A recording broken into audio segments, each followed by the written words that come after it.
Hello students, welcome to National Coaching Classes and Technology. Today I am going to start NCERT book English textbooks of class 10th. English textbooks name is First Flight. Today I will explain you first chapter of this English textbooks, which is A Letter to God.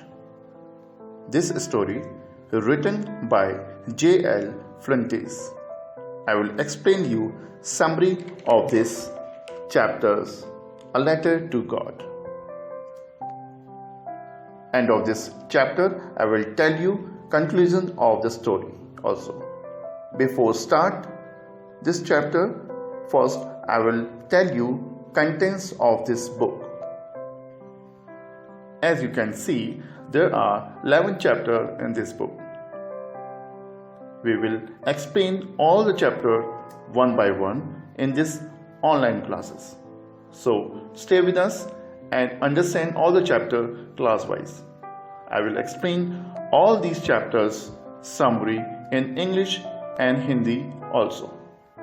Let's begin this chapter, A Letter to God.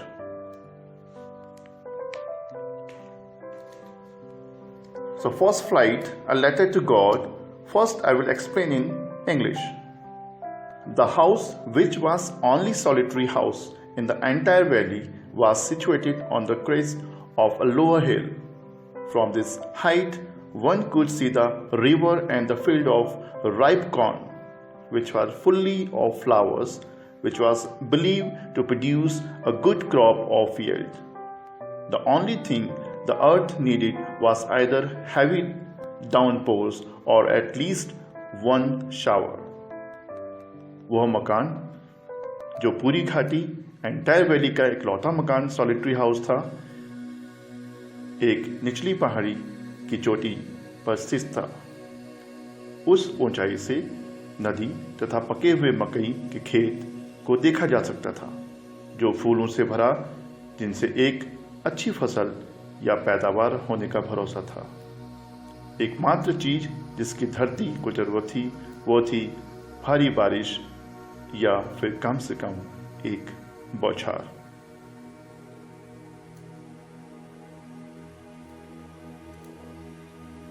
That whole morning, Joe, who was well acquainted with his fields, had done nothing other than looking at the sky of the northeast.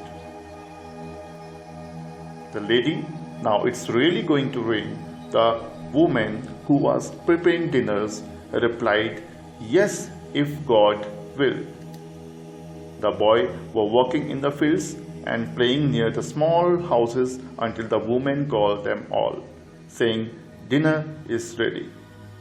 During the meal itself, as Lancho had predicted, huge drops of rain began to fall. Large mountain-like clouds appeared in the northeast directions. The air was fresh and pleasant. उस पूरी सुबह लैंचो, जो अपने खेतों से भली भांति से परिचित था, ने उत्तर पूर्व के आकाश को देखने के लिए अतिरिक्त कोई काम नहीं किया था। और महिला, अब सचमुच ही बारिश होने वाली है, उस महिला जो रात का भोजन तैयार कर रही थी ने उत्तर दिया, हाँ, यदि ईश्वर की इच्छा हुई तो डिनर तैयार है। यह कहकर जब तक महिला ने उन सभी को नहीं बुलाया, तब तक बड़े लड़के खेतों में काम कर रहे थे और छोटे घर के नज़दीक खेल रहे थे। भोजन के दौरान ही, जैसा लैंचो ने भविष्यवाणी की थी कि वर्षा की बड़ी बूंदें गिरने लगेगी, उत्तर पूर्व दिशा में बड़े बड़े पहाड़ जैसे बादल आते दिखाई दिए और हवा ताजी तथा सुहानी थी।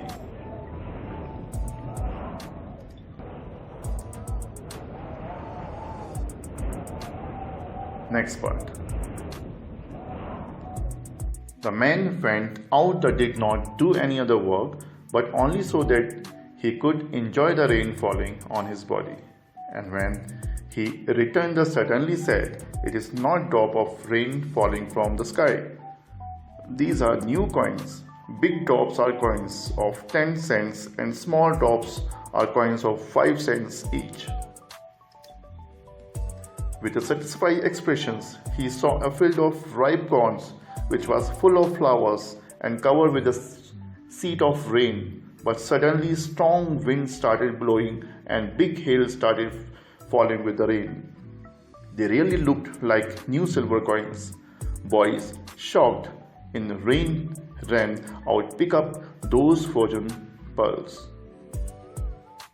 वह आदमी बाहर गया और किसी और काम के लिए नहीं बल्कि सिर्फ इसलिए ताकि वह अपने शरीर की पर गिनती वर्षा का आनंद कर सके। जब वह लौटा तो उसने अचानक कहा, यह आकाश से गिरती हुई वर्षा की बूंदें नहीं हैं, यह तो नए सिक्के हैं। बड़ी बड़ी बूंदें 10-10 सेंट के सिक्के और छोटे बूंद 5 सेंट के सिक्के जैसे हैं।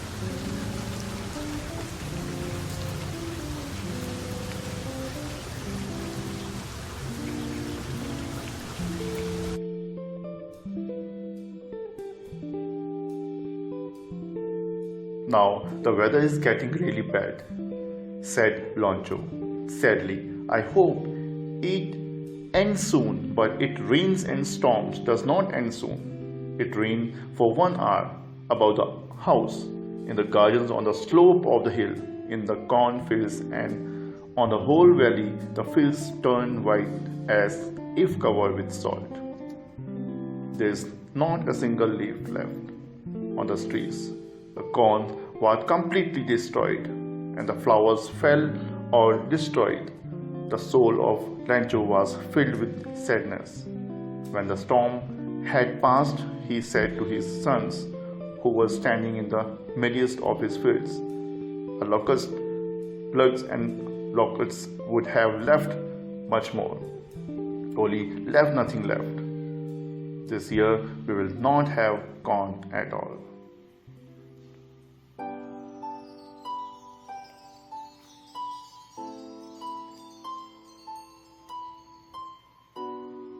So, सईद संतोषजनक सईद उसने पकी मक्की के खेत को देखा जो फूलों से भरा हुआ था और वर्षा की चादर से ढक गया था। लेकिन अचानक तेज हवा बहने लगी और वर्षा के साथ बड़े बड़े ओले गिरने लगे। यह सचमुच ही चांदी के नई सिक्कों जैसे लग रहे थे। वर्षा में भीगने हुए लड़के उन बर्फीले सिक्कों को उठाने बाहर भागे। अब मौसम सचमुच में खराब हो गया था। रैंचो ने दुखी होते हुए कहा, मुझे आशा है कि यह शीघ्र ही समाप्त हो जाएगा। किंतु यह बारिश तूफान शीघ्र समाप्त नहीं हुआ। घंटे तक ओले बरसते रहे। घर के ऊपर, बाग में, पहाड़ी में, ढलान में, मकई के खेतों में और पूरी घाटी पर खेत सफेद हो गए, मानो नमक की से ढका हुआ हो। पेड़ों पर एक भी पत्ता शेष नहीं रहा। मकई पूरी तरह से नष्ट हो गई और उस पर फूल गिर गए, उसके नष्ट हो गए। रैंचो का उदासी से भर गया। जब तूफान गुजर चुका था तब उसने खेतों के बीच खड़े हुए उसने अपने बेटे से कहा, एक टिड्डी भी इतना नुकसान नहीं छोड़ती है जो कि ओले तो कुछ भी बाकी नहीं छोड़ गए।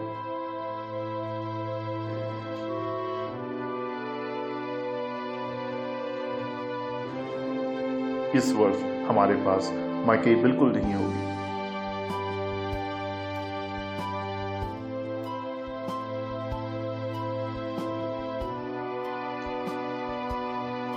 It was a sad night. All our work went in vain. There's no one who can help us. This year we will all be hungry. But in the heart of all those who lived in that deserted house in the middle of the valley, the only hope was now God help.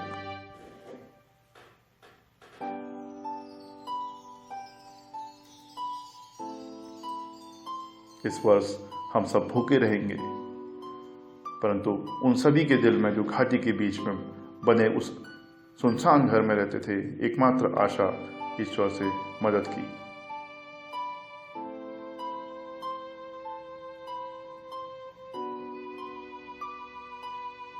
Don't be so sad or upset. Although it seems that everything is destroyed, remember, no one dies of hunger. That's what they say. No one dies of hunger. Throughout the night, Loncho kept thinking about his only hope, God, whose eyes, as he was told or instructed, see everything, even the one in the conscience of man. Hal from Loncho was a working man. He used to work like animals in the fields, but still knew how to write it. As soon as the daybreak came on the following Sunday morning, he started writing a letter which he himself was about to take to the city and put in the post. What he was writing was a letter to God himself.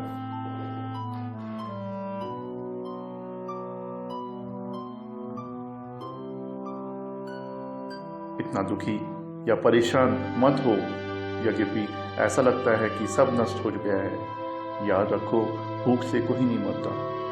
ये तो यही कहते हैं कि भूख से कोई नहीं मरता। पूरी रात लैंचो अपनी एकमात्र आशा संबंध में सोचता रहा। ईश्वर इनकी आंखें, जैसा कि उसे बताया गया, सब कुछ देखती है, यहाँ तक कि वो भी जो मनुष्य के अंतर में होता है, से सहायता लेते हैं। लैंचो एक मेहनतकश इंसान था। वह खेतों में पशु की तरह काम करता था, परंतु फिर भी उसे लिखना था। आगामी रविवार के दिन सुबह डे ब्रेक होते ही वह एक पत्र लिखने लगा, जिसे वह खुद शायद लेकर जाकर डाक में डालने वाला था। जो वह लिख रहा था वह था खुद ईश्वर के लिए पत्र।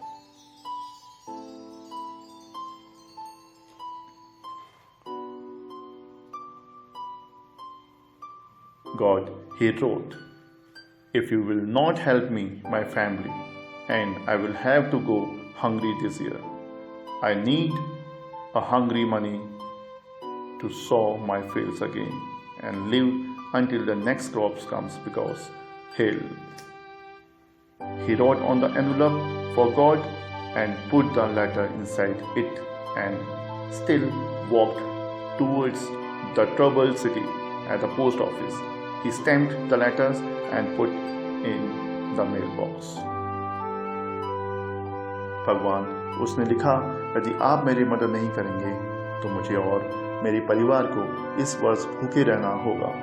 मुझे अपने खेत को फिर से बोने के लिए और उंगली अगली फसल आने तक जीने के लिए 100 पैसे की ज़रूरत है, क्योंकि ओलों ने मेरा पूरा खेत और मेरा पूरा जो है क्रॉप्स नष्ट कर दिया है। उसने लिफाफे पर लिखा ईश्वर के लिए और पत्र को उसने अंदर डाल दिया।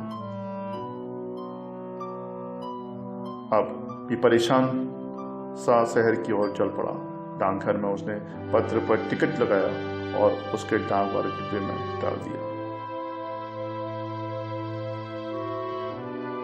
One of the employees, who was postman and also helped in the post office, went to his officers laughing heartily and showed him the letter written to God. During his entire career as a postman, he never knew that the address. The postmaster, who was a very amiable person, also broke out laughing, but almost immediately he became serious and started tapping the letters about the desk. What faith! I wish I had faith like the man who wrote this letter. It started correspondence with God. So, in order to not allow the authors to believe in God, the postmaster thought this letter should be answered.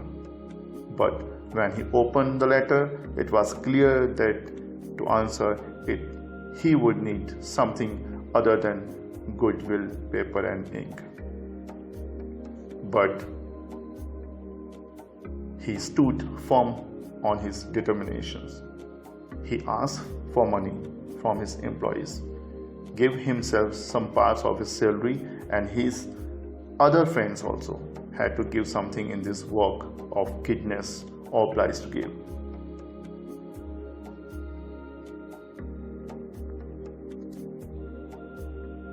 उसने लिफाफ पर लिखा हुआ ईश्वर के लिए पत्र को उसके अंदर डाल दिया और अब भी परेशान था।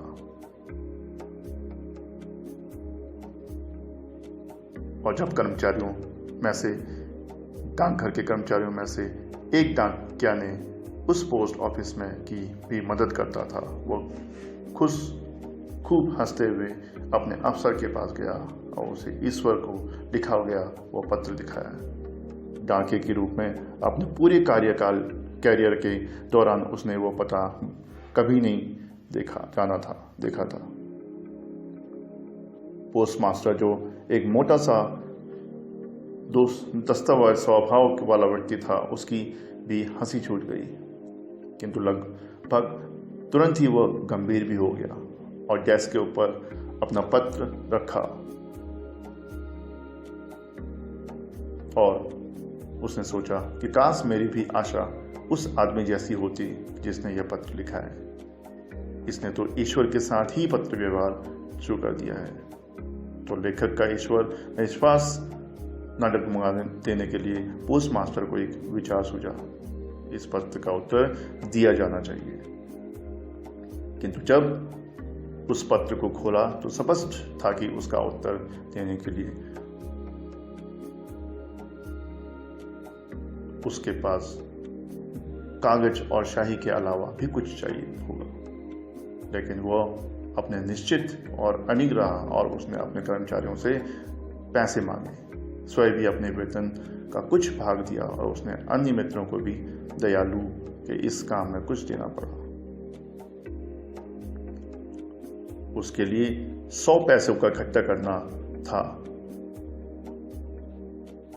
इसलिए वो किसान को आधे से थोड़ा सा अधिक ही भेज पाया। उसने पैसों को लैंचो का पता लिखे एक लिफाफे में डाला उस पर, और साथ ही एक पत्र लिखा जिस पर केवल ही शब्द के हस्ताक्षर लिखे रूप में अंकित था कि भगवान, God, Ishwar.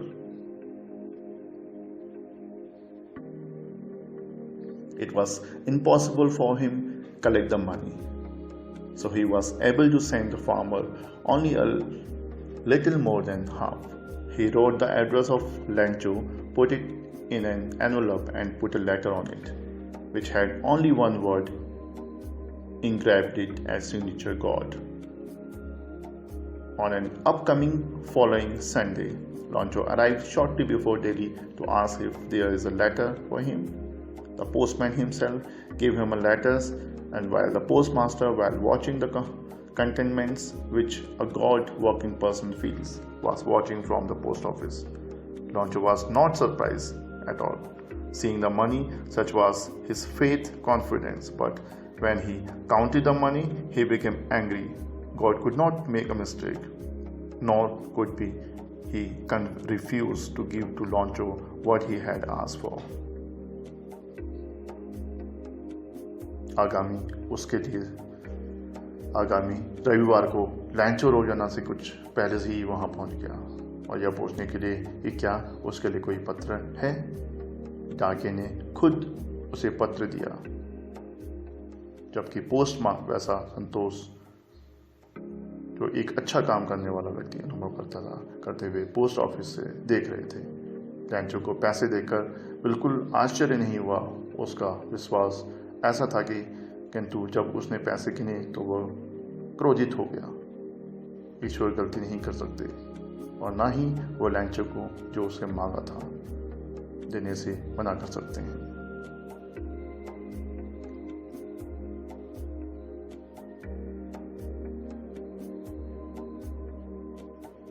Soon Lancho went to window, asked for paper and ink.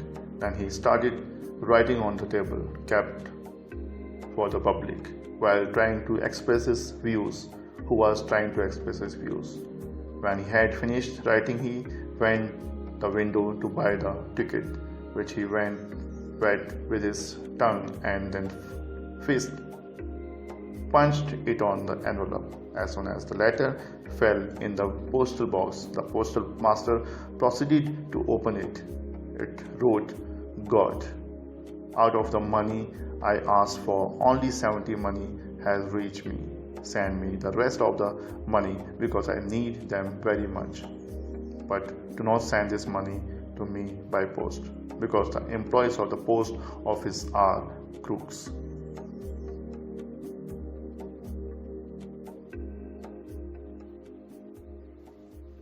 तुरंत ही कागज और शाही मांगने के लिए लैंचो खिड़की पर गया। फिर पब्लिक के लिए रखी हुई मेज पर अपनी भौहें पर बल देते हुए जो अपने विचारों को व्यक्त करने के प्रयास में पढ़ रहे थे उनसे लिखना शुरू किया। जब उसने लिखना समाप्त कर लिया तो वह टिकट खरीदने खिड़की पर गया, जिसे उसने अपनी जीप से गीला किया और फिर उसमें मारकर लिफाफे पर चिपका दिया। जैसे ही पत्र डाक के डिब्बे में गिरा, पोस्ट मास्टर उसे खोलने के लिए चल दिए। उसमें लिखा था, "ईश्वर, वे पैसे जो मैंने मांगे थे उनमें से केवल 70 पैसे ही मेरे पास पहुंचे हैं। मुझे बाकी पैसे भेज दीजिए, क्योंकि मुझे इनकी बहुत ज़रूरत है। किंतु ये पैसे मुझे डाक द्वारा मत भेजना, क्योंकि डाकघर के कर्मचारी ठग होते हैं और ठग हैं।"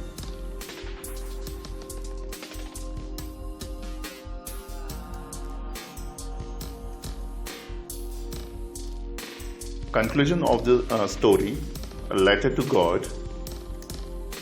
There are two conclusions of the chapters, Letter to God, which are, first is that the Lancho was the great devotee of the God, because he write the letter to God confidently, without thinking that God will send or not send the money. And the second one is that he was not happy with the money which he get. He wanted left money again from the God. So by this we can say that he was greedy.